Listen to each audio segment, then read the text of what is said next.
Hi అండి, welcome to పొరిగింటి పుల్ల కూర. అందరూ ఎలా ఉన్నారు? ఈరోజు రెసిపీ ఆగాకరకాయ మటన్ ఫ్రై ఎలా చేయాలో చూద్దామండి.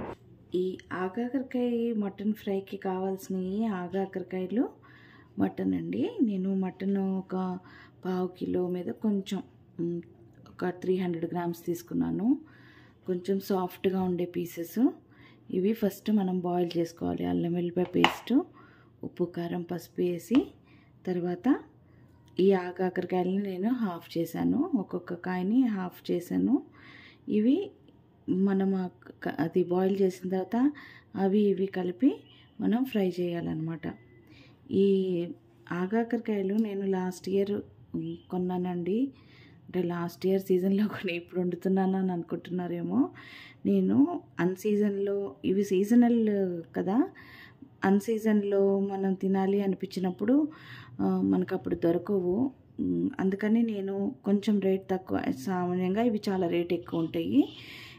ఇవి రేట్ తక్కువగా ఉన్నప్పుడు నేను కొని ప్లాస్టిక్ కవర్లో వేసి ఫ్రీజ్ చేసి పెట్టుకుంటాను అనమాట. నాకు కావాలన్నప్పుడు నేను తీసి వండుకుంటూ ఉంటాను. అలా చేసి పెట్టినవి, అందుకే కొన్ని ఓపెన్ కూడా అవ్వట్లేదు, టైట్ గట్టిగా ఉన్నాయి. ఐస్ ఇట్లా ఐస్ చేసేసినట్టుగా చేసి నేను ఫ్రీజర్లో పెట్టేసుకున్నానండి.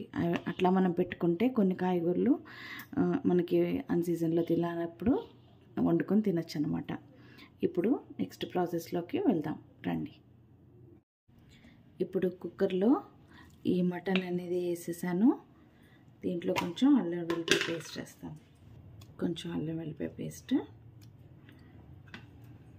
రుచికి సరిపడా సాల్ట్ అండి. నేను ఉప్పు మటన్కి ఎంత సరిపోతుందో అంతే వేస్తున్నాను. ఫ్రై చేసేటప్పుడు చూసి దానికి కూడా కలిపి అప్పుడు వేస్తాను అనమాట. ఇప్పుడైతే కొంచెం వేస్తున్నాను నేను. కారం 1 స్పూను, కొంచెం పసుపు. ఇప్పుడు కొంచెం వాటర్ వేసుకొని మనము ఇవి బాయిల్ చేసుకోవాలన్నమాట.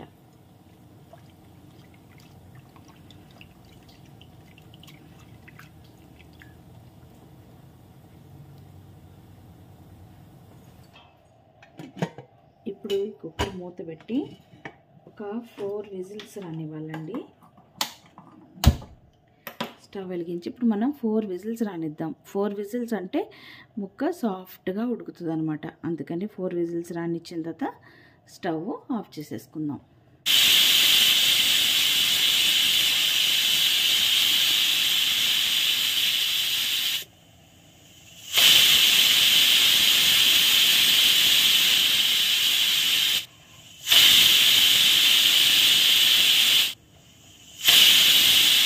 నాలుగు విజిల్స్ వచ్చేసినాయి. ఇప్పుడు స్టవ్ ఆఫ్ చేసేసానండి. మనం స్టీమ్ వదిలేసిన తర్వాత ఓపెన్ చేసి చూద్దాం.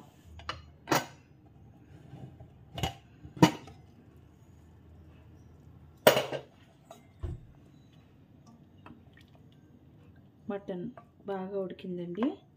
ఇప్పుడు మనం దీంట్లో ఈ కాకరకాయలు కూడా దీంట్లో వేసేసి ఒకసారి మనం మంచిగా ఈ నీళ్ళలో ఆ నీళ్ళు ఎగిరిపోయే వరకు ఉడికేలాగా చేసుకోవాలి.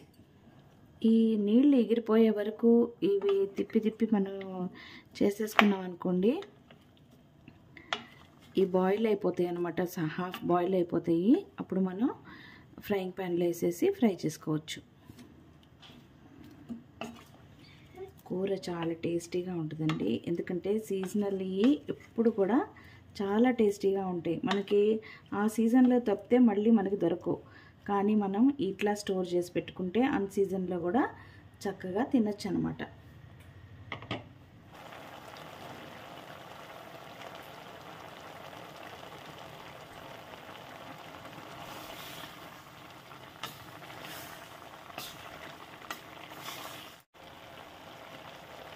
చూశారు కదా, ఈ కాకరకాయలన్నీ చక్కగా మగ్గిపోయినాయి. ఇప్పుడు మనం దీన్ని ఒక ఫ్రైయింగ్ ప్యాన్లో ట్రాన్స్ఫర్ చేసుకొని మంచిగా ఫ్రై చేసుకుందాం.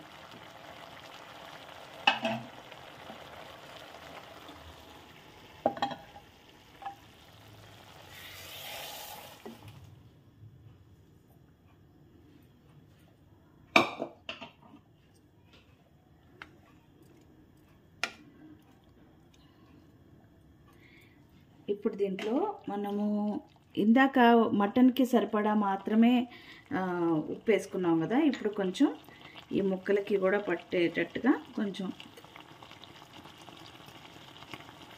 వేసుకొని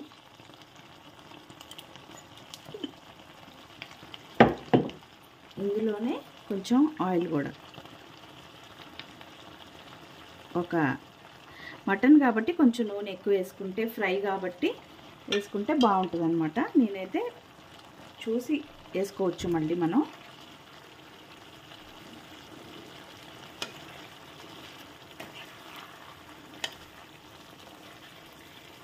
ఈ నీళ్ళన్నీ ఎగిరిపోయి ఆయిల్ సెపరేట్ అయ్యే వరకు కొంచెం మనం ఫ్రై చేసుకుందాం.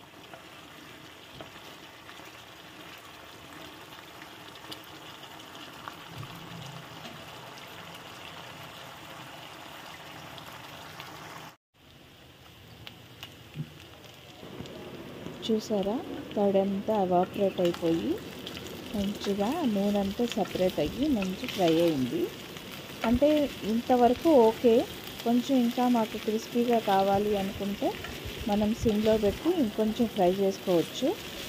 నాకైతే ఇలా ఓకే, ఎందుకంటే అప్పుడే మనము కాకరకాయలో ఫ్లేవర్ని మనం ఎంజాయ్ చేయొచ్చు అన్నమాట. మరీ డీప్ ఫ్రై అయిపోతే టేస్ట్లెస్గా అని నేను అనుకుంటున్నాను. కొంతమందికి ఎర్రగా ఎగితే చాలా ఇష్టం. సో ఫ్రై చేసుకునేది మాత్రం ఎవరి టేస్ట్ బట్టి వాళ్ళకి ఆప్షన్ అండి. నాకైతే ఇలా ఉంటే ఓకే. సింపుల్ అండి, వెరీ వెరీ సింపుల్ అనమాట. జస్ట్ ఆగాకరకాయలని ఇలాగా హాఫ్గా కట్ చేసేసుకోవటం, మటన్ విడిగా ఉడకబెట్టుకున్న తర్వాత వచ్చే తడితోనే ఈ కాకరకాయ ముక్కలు మగ్గించేసి డైరెక్ట్గా మనం ఫ్రైయింగ్ ప్యాన్లో వేసేసి ఫ్రై చేసేసుకుంటున్నాయి. మీకు నచ్చింది అనుకుంటున్నాను. నచ్చితే మాత్రం తప్పకుండా లైక్ చేయండి, షేర్ చేయండి, నా ఛానల్ని సబ్స్క్రైబ్ చేసుకోండి. ఇప్పుడు మనం స్టవ్ ఆఫ్ చేసేసి దీన్ని సర్వింగ్ బౌల్లో తీసేసుకున్నాం.